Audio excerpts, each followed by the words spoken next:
DJ Sly, DJ Sly Tay, DJ Sly, DJ Sly Tay, DJ Sly, DJ Sly Tay, DJ Sly, DJ Sly Tay, DJ Sly, DJ Sly Tay, DJ Sly, DJ.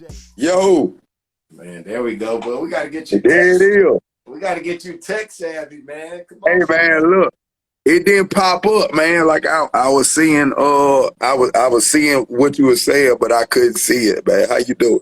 man. I'm good, man. I'm good, man. You ready to get this thing started? Most definitely, it's been a long time, brother. Well, it's been a minute, man. It's been a Yeah. minute. But this technology and allowing us to connect in so many different ways now, bro. Most definitely, most definitely. I'm excited, man. When I found out, when my guy reached out to me, to do this, I was extremely excited to reconnect with you. I know it's been a minute. I've been seeing us both had an opportunity to grow. You've been growing, I've been growing, and I got some good things going on. So I'm definitely excited. I'm definitely excited to have a conversation. No doubt, man. We're gonna talk about all that, man. So we gotta get some love to the sponsors, man. Bel Air, mate. Oh man, most definitely, most definitely. That's what I buy in the club. Good. Head to your favorite liquor store, grab your favorite bottle of Bel Air, and make sure that you drink responsibly. Also, Most definitely. all of you out there to go follow MyJetDoc on Instagram. That's at MyJetDoc, MyJetDoc on Instagram right now. It's a virtual urgent care app connecting users with licensed medical professionals instantly. No waiting room and no insurance, and you can save up to 85% off of RX. Go see what it's about right now. Man, we chopping it up with my man, AK. He decided to join us for the 2021 Convo. Thank you for being available, my brother. Most definitely, most definitely. That, man. Hey man, I appreciate you, brother. You could be doing anything else right now, but you decided to take the time out to connect with us, and we appreciate that, man. Hey man, I appreciate you. I always like to start the convo out with people telling me about how was their life growing up as a kid. Man, I like to start out in the childhood. How was life growing up as a kid for AK? How far you want me to go back? Hey man.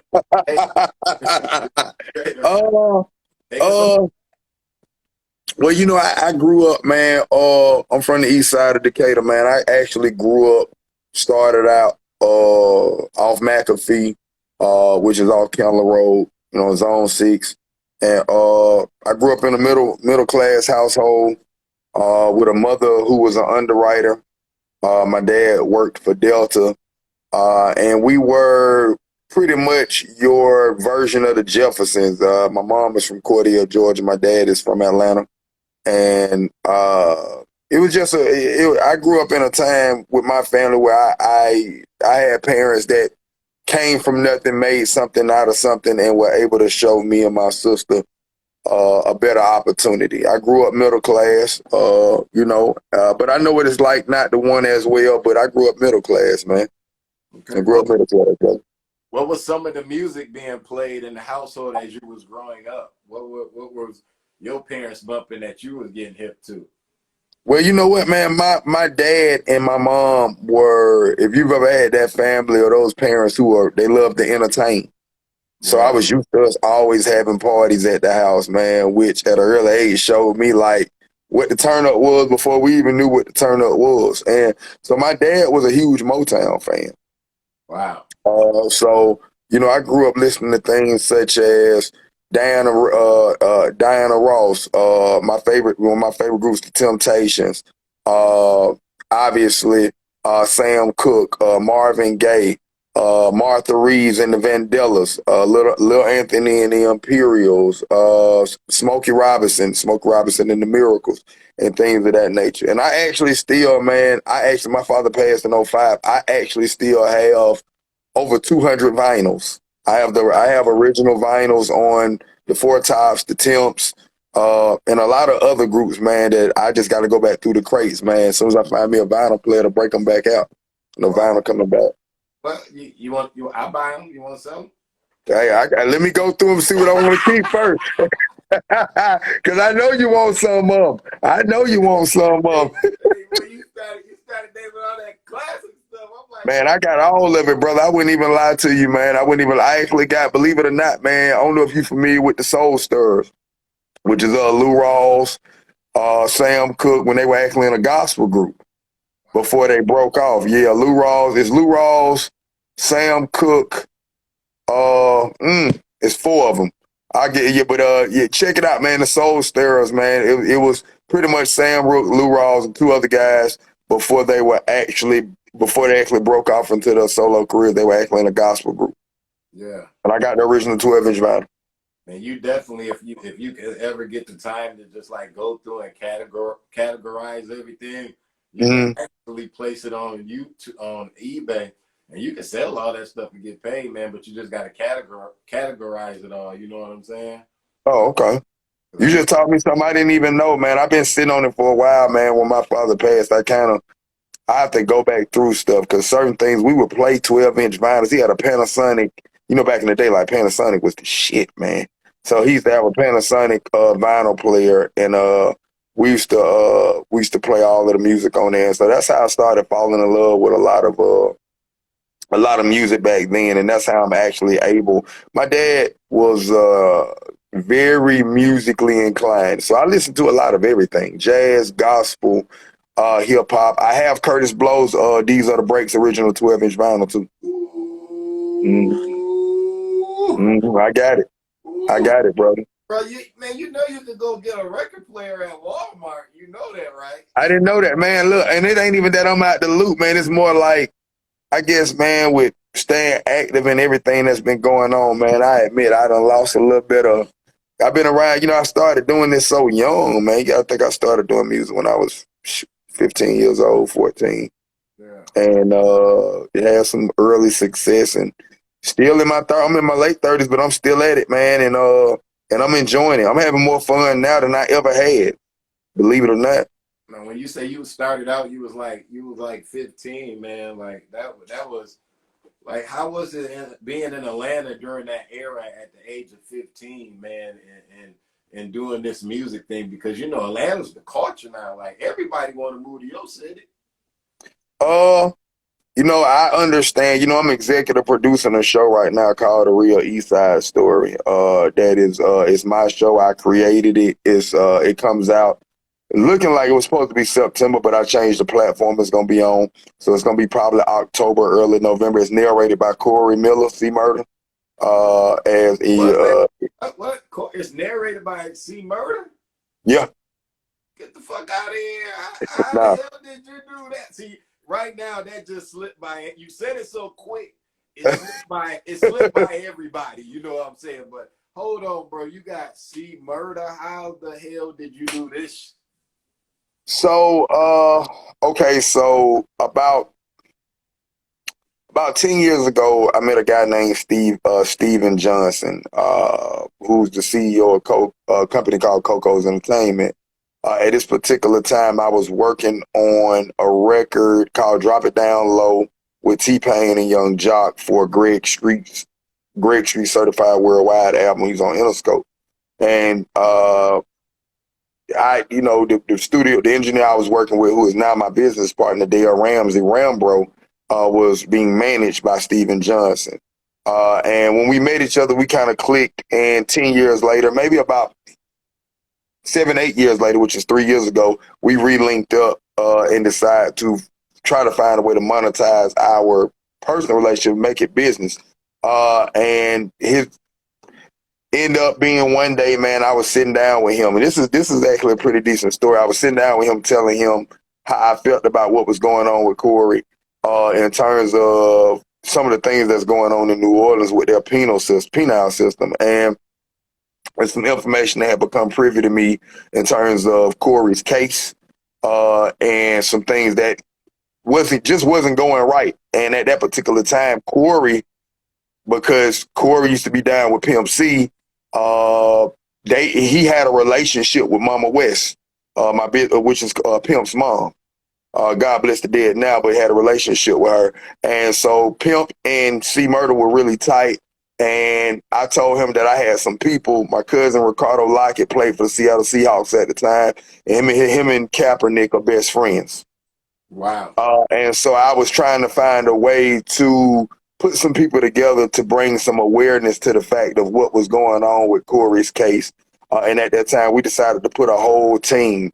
We got the Muslims behind it. We got some NFL players behind it. And it just happened to be the time that Cap was going through what he was going through. And so I was able to get some things moving. And ever since then, me and Steve been tight. He got a new album coming out that I'm on. And we actually quiet as kept looking forward to him hopefully coming home in late 2021, early 2022. There's been some things that have changed with some laws in New Orleans that are working in his behalf to get him home.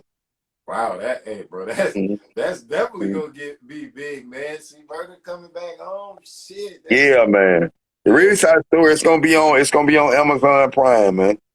That's what it's gonna be on Amazon Prime. The show pretty much follows the idea of the Real Eastside Story as it relates to your question you asked me. The show follows 4 different groups. It follows my original group, SWAT Team. It follows another producer called Mike the Rock Man.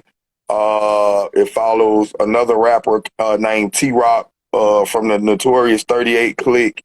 And it follows a group called VIP. And pretty much what the narrative is that these are 4 groups and or artists who have helped mold Atlanta's entire rap scene through 6 degrees of separation before Atlanta became what we know it is now. And so there's some real Forrest Gump-like nostalgia to it once people get to tying up the shoes and understand who came from what group and who influenced what. And it's dope. It's really dope, man. It's dope. That's all I can tell you, man. It's really dope, bro. Yeah, because a lot of us really don't know the real story of what Atlanta and how the hip hop came about. So this is definitely gonna have a lot of eyes watching it and everybody's attention to it, man. What really made you want to sit down and give us this story, bro?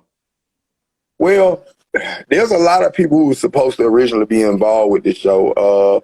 I'm one of those people that everybody's always asking to do a podcast, and because I'm tied into sports, and I just like talking, man. I got my background is in psychology, and so I'm always having these debative conversations. And so, man, what ended up happening was I started feeling like with my group SWAT Team, when Atlanta became Atlanta, there was a lot of groups who was laying the groundwork before Andre 3000 says Atlanta got something to say on that Source Awards stage. I remember that day, boy. Yeah, man. And so with that being the case, people don't realize that Atlanta was extremely small. And in order to be able to be impactful, you got to realize that Atlanta used to have a moment where the clubs used to be open to 5, 6 o'clock in the morning. Yeah. And once the mayor changed in the city, he changed the laws and he started cracking down on the time that the clubs would close. And so the grown-up club scene kind of faded for a minute. And the teen club scene became prominent because one of the biggest promoters in the city, who at that particular time was Sharon, from Sharon's Megaplex, Sharon's Figure 8.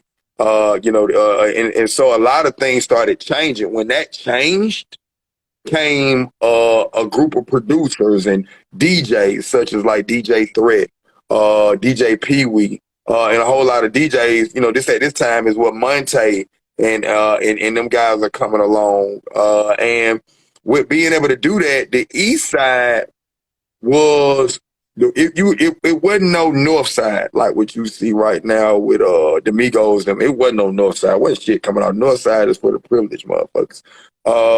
And it wasn't really no South Side. I mean, yeah, you had, if you want to get into the SWATs, you're gonna talk about your Goody Mob, your Outkast, really Dungeon Family, XYZ. But outside of that, it was the East Side, Onk Camp, Pastor Troy, Rashida, the Yin Yang Twins before I. Rashida before Do It, and then came, and then right then in the precipice of that, here comes Troy. And so a lot of people don't realize Atlanta was extremely independent, and we didn't need rap music for people to come to Atlanta because it was the backside of the bass music era. We had all the bad women. We had the backside of Freaknik, and that flowed into, at this particular time, I was still in cars. I was at the grown up clubs. I was the guy, bruh. I was the guy at all the clubs. Me and my cousin Lil C from SWAT Team used to go to all the clubs, bro. And by the time we actually became a group and became really hot, when we used to go to all the clubs touring, people used to be like, man, I know y'all. And we had been going to those clubs all over the city for years because we was going to the clubs when we was out illegally driving in the grown up clubs, all that shit, 559 traffic, all that, man. Shit, man, you've been doing this, bro. Yeah, man. Most definitely. Most definitely. Damn. Now, Most definitely. didn't at one point in time y'all was going back and forth with PT with Pastor Troy? So yeah, I mean, that's definitely gonna be something that everybody gonna hear about on the Real Eastside Story. My group SWAT Team, we made the notorious, We Hate Pastor Troy record, which rang bells as far as North Carolina, as far north as North Carolina and Virginia, as far south as Florida, as far southeast as Arkansas and Texas. You know what I'm saying? At that particular time, and at that time I was 17 years old. Troy was a grown man at the time. Yeah. So yeah, man, we had our bout with Troy, man. Y'all gonna get a lot of that on the Real Eastside Story. You're gonna hear a lot of stories that people don't know. Whether it was when we first ran into Troy, how we get, the actual first time we were confronted with him, other beefs that came from that situation. It's a lot, man. It's a lot. It's been some things going on in the media recently where you guys gonna hear a lot about Trioville, how they became Trioville in our story. You'll hear about how Crime Mob became Crime Mob. You'll hear about you're gonna definitely hear about Lil Scrappy because he's been doing some recent interviews with Queen's Flip and on some other platforms where he's had some things to say about SWAT Team, but he hasn't mentioned our name. And so I've been getting DM'd and getting a lot of messages about that. And that was one of the reasons I decided to do the Real Eastside Story as well, because what's happening in Atlanta is I'm glad that my city is getting the respect that it's getting. But it's allowing a lot of people to create false narratives, and certain people deserve to have their roses. And we want the real stories told about Atlanta before people start creating false timelines about where things started at and why this actually happened. And I think there's a need so much for people to want to know and everybody wanting to have content that I'm just looking for the opportunity to really tell the story, man, in a way. And we're not telling everybody's story. These individuals are telling their stories, and we have co-signers who are also on the show, in sort of a docu-series like format. But I created it a little bit different, so it kind of it's a hybrid version of a docu-series / podcast, but you can't just call it a podcast because how it was filmed. So it's dope, bro. You gonna like, if you really want to know the real stories and get some of the real tea, you definitely gonna want to watch this shit. Oh, I'm gonna watch this shit. I'm an Amazon Prime member. What you talking about? And my favorite thing is coming on Amazon. Shit, that's too easy. When is it set to hit Amazon? So right now it's in post-production. We filmed it in early June. Matter of fact, when did we film it? Yeah, we filmed it in early June. We did it all in one day. We got some things we still got to do in post-editing. I know Corey, C-Murder sent over his vocals, maybe a few weeks back. So we got that done. And what I'll be doing in the interim is going into post-production in about a week or two to sit down and see what we're looking like. If some things need to be changed, if some things need to be added. But I would say November. I would say early November at the latest. Early November. That's perfect, right? Just in time for Thanksgiving, man. Everybody home. That's perfect, man. Yeah, man. Yeah, bro, I can't wait to see that. Wow, man, you definitely been out here working, man. What are you Mhm. doing anything musically, man? Can we expect to hear Yeah. anything musically from you? Are So, you working? man, I'm glad you asked me that, man. I'm really excited about where I'm at in music. As I told you, man, a lot of people don't realize I sat back one day and thought about it, man. I've had the opportunity, not the name drop, but I'm the name of people, I've worked with Tyrese, I've worked with Waka Flocka, Gucci, T-Pain, Young Jock, Crime Mob, Trioville, Bone Crusher, Scrappy, and then still parlay them franchise boys and D4L and the names go on and on and on. I'm a real pioneer in Atlanta. But I'm one of those guys who just hasn't had my chance yet, bro. And so recently what happened back in the day or over the last few years, I've been trying to get back into music and I've always been in it. But as we know, it take money. My money wasn't fucked up, but music was going through a real transition where I couldn't create the music fast enough to fall in love with it and release it when I'm still feeling that way. Yeah. And if any of my creators understand that when you're creating some, you want to be able to release it like, man, I'm feeling it right now. This shit need to come out. Damn. And so a lot of music for me would feel dated by the time I got ready to release it. Right now, I had my son when I was 16 years old. He's 23 now, and I'm still in my 30s. Damn, boy, Yeah, yeah, you're man. that rock star life, boy. Yeah, man. He's 23, bro, and I'm still in my 30s, dog. I can't make this shit up. And so we grew up like brothers. And so me and him are working on an album together called My Father, My Son, inspired by Baby and Wayne. Only thing is, this is my real son. So we're doing something together. I helped him get his company started, R&O, with Real Niggas Only, for real entertainment. So we and him working on the album. That'll be out probably top of the year. We're working on his album, which is called R&O for Real, helping brand him. I have an album coming out called The Deluxe that's going to come out probably the same week that the Real Eastside Story drops. And so that's my pure rap album. It was going to come out in July, but I kind of felt like with so much going behind this show, and us getting some new marketing capital to push it and promote it, I kind of said, let me hold back for a second, man, and let me put this album out. Secondly, man, I'm working on an R&B album, bro. A lot of people don't realize this is crazy. Like, I'm in one of my most. Wait, man, who doing? You doing R&B? Yeah, I sing too. Yeah, I Whoa. sing too. Believe it or not, man, I come from a family of singers. I grew up in the church. I was in the choir. And so recently, man, when I was younger, it was frowned upon, man. It was like, no, like, you can't sing. Y'all some street niggas. Y'all like, you can't be the one doing this crazy stuff, then trying to love on nobody, girl. You can't do that. Yeah. And with me trying to really get my break, man, I had a moment, dog, where I had some real moments and some real conversations with myself and with the creator where I just said, I don't want to leave no stone unturned if it only take one.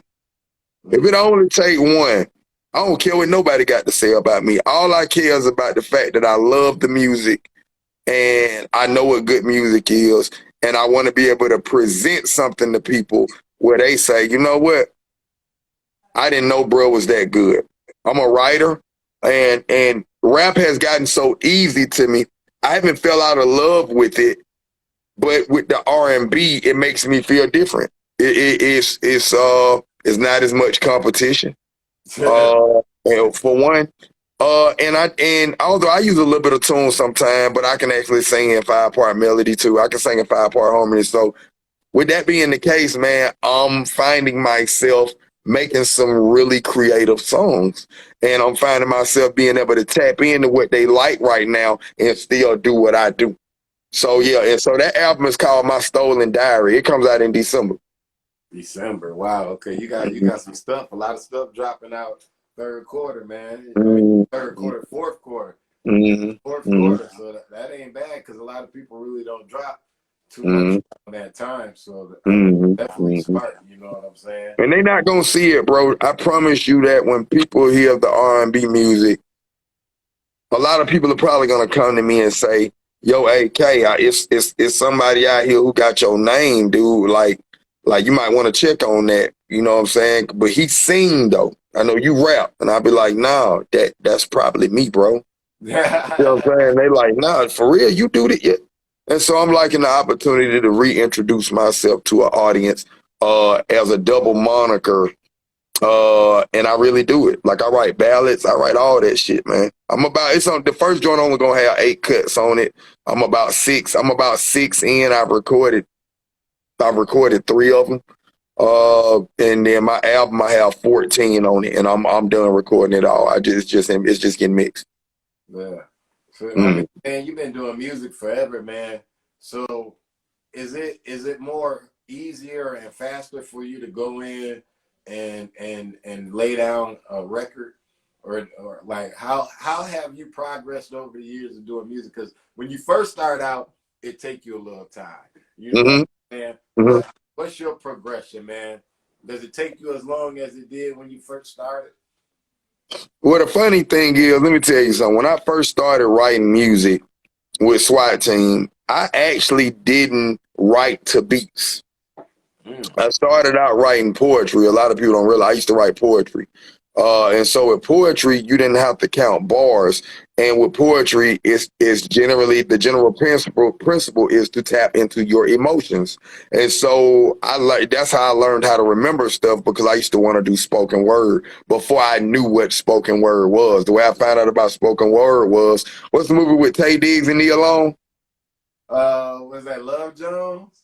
Love Jones. And so when I seen them do spoken word, that got me into poetry. And so when I started writing, I just kept writing in my poetry book without ever listening to a beat. Yeah. So when we started going to the studio and beats got played, I would just be flicking through my book. Like, I got something for this. I got something for this. Now check this out. This is what's dope. The reason I have so many different rap styles and I've gotten to the point where I can rap like anybody, or I don't have a style. Because, see, I grew up in an era where you shouldn't have a style. Like, you let the beat talk to you, and the beat tell you how to come. And I still do that. I don't have I never know how I'm going to rap on a record until I hear the beat, and I give the song whatever emotion it needs and whatever flow it needs in order to fit the moniker of the production. That's why I have such a great respect for producers. So, man, I used to just hear a beat, man, and I would hear it and I would just start rapping, and I still wouldn't know exactly what I was going to sound like until I rapped on the beat. I'd be like, get the words in. I'm like, okay. And everybody be like, damn, that's hard. And so as I got older, and then people who know me will tell you this, bro. This is probably the only thing I brag about. I probably write faster than anybody I know who don't freestyle. Yeah, like I can write extremely fast. Like even my album, the deluxe, I probably wrote the concepts for the deluxe maybe over a period of 2 to 3 days. But then in building the concepts and having with this album, I went and got a lot of younger artists who I know that I deal with that's out here grinding, and I end up bringing them in and putting them on my project because I wanted to be able to catch their energy. But what ended up happening was it kind of reversed because a lot of the artists was like, damn, OG, like the way you tapped in and the type of songs you putting us on, that's where the real producer in me kicks in. That's why I respect people like Jermaine Dupri, but even more Puffy, because I have the ability to listen to an artist. And when I get ready to work with them, I'm probably going to be one of the best features they've ever done because I'm really, truly a producer at heart, even though I don't play keys. So when I listen to what they do, I know how to create what they do and mesh it well with what I do. And I'll get the most out of them. You see what I'm saying? Yeah. A lot of people not used. I still truly believe there's an art to creating music. I understand that. I'm not knocking none of the young niggas because I can get with any one of them, but there's still an art to creating it. And that's why people like, somebody like the Lil Baby right now can stay around because he understands, like, I believe that music can transition and change, and I believe he'll be able to change with it. It's certain producers right now that I can't wait to hear him work with. You know what I mean? Because I believe that he having fun right now. He making a lot of money. He having fun. He's taking his career serious, but I don't think he's nowhere near the level he can go. He ain't worked with Pharrell yet. He ain't worked with Dre. He ain't worked with Jermaine. He ain't worked with the classic guys who has the ability to take him to another level where he can resonate with a whole different fan base. Shit, that's coming. That's coming. Yeah, man. And so, man, I ain't one of the guys, man. I spent a lot of years, man, being frustrated with music, man, because I felt the way about what the young niggas was doing. And what I didn't realize that particular point is, like, I ain't no fucking old head. I'm an OG. But shit, I'm still out here, and I'm still in the link. I'm still linked up, and I'm still out, and I'm still connected. So, yeah, you know what I mean? So I got the opportunity just the same 24 hours in a day they got. So it's just time to politic and link up, man, and put a lot of positive energy out here, man. You know what I'm saying? Yeah. Man, how do you feel about social media, man? You know, a lot of this social media stuff wasn't around when you was doing your music thing. What's your pros and cons with it today?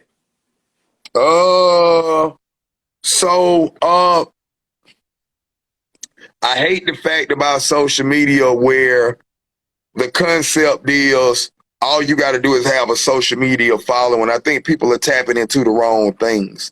I don't quite like the idea that I understood like what Soulja Boy showed me, that great marketing can sell music. I think Soulja Boy was one of the first people that really put me on. Like, it wasn't like I didn't like him. When he came out with Kiss Me Through the Phone and was able to keep producing hits, I was like, okay, this kid ain't no one hit wonder. So then I started saying, okay, this is something that's lucrative and this is something that's big. But what I don't like is how social media can be weaponized against artists, and how it, to a degree, can dial back on creating real, genuine relationships. For example, I like the fact that I can talk to you right now on here, but it doesn't change the fact that I'll still get in my car and drive down there. Yeah. You see what I'm saying? I don't want to alleviate from the fact that we still have to genuinely have real conversations and real connections. And, you know, I believe in the people that I deal with, being able to say, hey man, how your son doing? How your mama doing? You know, and really be able to say, create history. It don't matter on where at on the timeline where the history was created, as long as, especially not playing the race card, but as black men and as brothers, I want us to be able to really truly connect with one another. And when we get older, we can have these stories and we can connect with each other and be able to give back in different ways, because I'm connected to the community as well. You know what I'm saying? I'm raising boys and girls. I got young kings and queens. So to me, you know, we have to, I do my music and I talk my shit and I pop my shit there and I do my R&B, but I'm a parent before anything. I'm a community activist, and I'm a leader before anything. All of this shit, the other shit is what I like to do and what I enjoy doing. And hopefully everybody else can just appreciate the art. You know what I'm saying? Yeah. Mm-hmm. Yeah. Wow, man. God damn, but I ain't even really know you was that involved in the community like that. Most definitely, man. I'm an active. You know, I've coached. I've had the opportunity. Right now, I coach my daughter. My daughter's Jada she's 13. I've been coaching her basketball team for the last 4 years. We do AAU. We just started traveling. But more than like, she's extremely talented, man. I'm pressing her up. I ain't got to work with too much in the classroom because she definitely puts her books first. But she's gonna have a really good opportunity to play some ball at the next level because of the talent that she has. But I'm also enjoying creating a fellowship with the young ladies that's around her. And I see a lot of talent in them, man, and working with their parents and their mothers and fathers, and allowing them to create some unity so that when they get older, they still have that. And with my youngest son, I'm doing the same thing and working with young black men, and being able to show these boys how to conduct themselves and how to handle themselves in society. And even with me doing music, a lot of my players joke with me sometimes because they go online and see some of my videos, and I say, I want y'all to understand, a lot of my stories are real in my music, but I also understand that some of this stuff isn't what I do now. It might be things I used to do, or I'm just telling tales. So they're more fictional now, but they weren't fictional then. So I just tell them, understand, it's all entertainment. We ain't got to go out here and try to like it's okay to be yourself. It's okay to progress. You talk your shit, but it's okay to move forward. You don't have to let people press you about trying to force you to be somebody you're not. Yeah, you're right about that. Shit, we all gotta mature and grow up one day, man, and Most get definitely. real bag out here. Yeah, man. Talk about it, dog. Trust me, brother. I'm right there with you.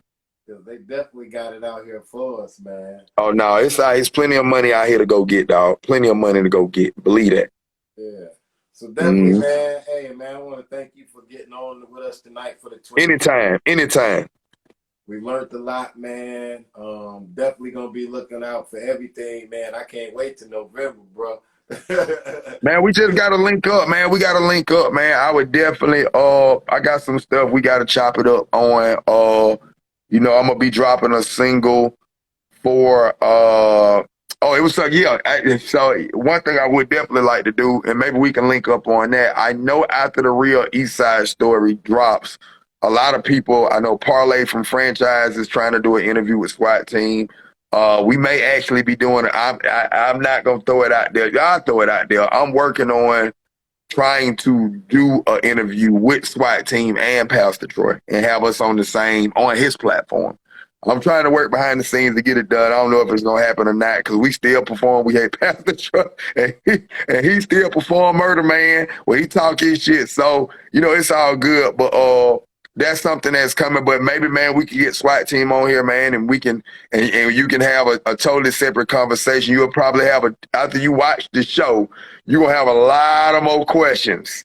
Man, the The show come out, man. We definitely get the SWAT Team on here, man. We get with Yogi.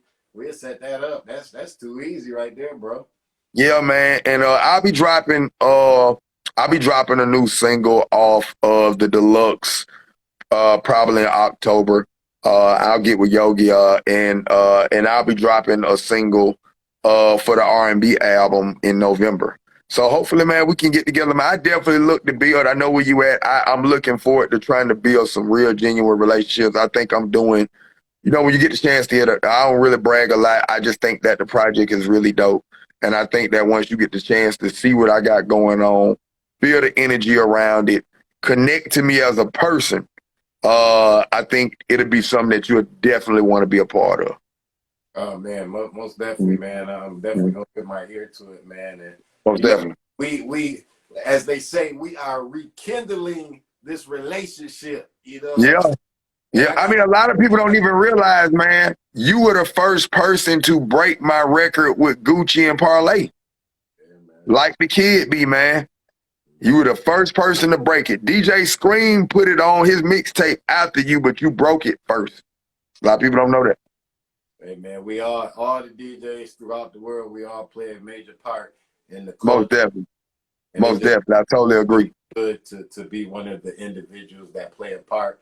We can't just individually take the credit because it's a teamwork, man. And me being a DJ, I know that it takes all the DJs around the world, so I can't take credit personally. But salute to everybody, all Most definitely. that help out all the artists and help them become the stars that they are today. So man, salute to all of us out there that put in work. Most definitely, man. I definitely salute all the DJs, man.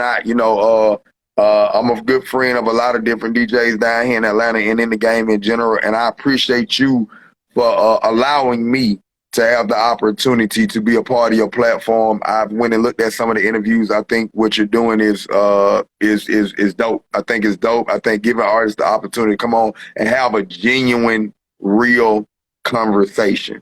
And it's so, you could go on and on about just diving into topics but we all got lives, but I really appreciate you for letting me have the opportunity and come on here and talk some real spiel about some things that are dear to me and let people who don't know me, find out who I really am, and what I'm about.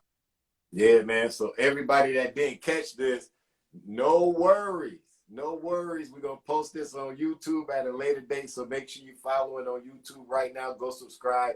DJ Sly Tay podcast show. Subscribe, and hit that bell so you know when we upload new content. And not only will it be on YouTube, we also going to have this interview on the website, djslytay.com. So Yes, sir. check this out and get it everywhere, man. This is what we doing over here, man. Yes, sir. So, hey, man, I appreciate you, man. I appreciate you, brother. Hey, we wish you mad success in all your endeavors, and we gonna link up, bro. Hey, let's do it, brother. God bless. No doubt, man. Salute. Hold it down. Yes, sir. DJ Sly, DJ Sly Tay, DJ Sly, DJ Sly.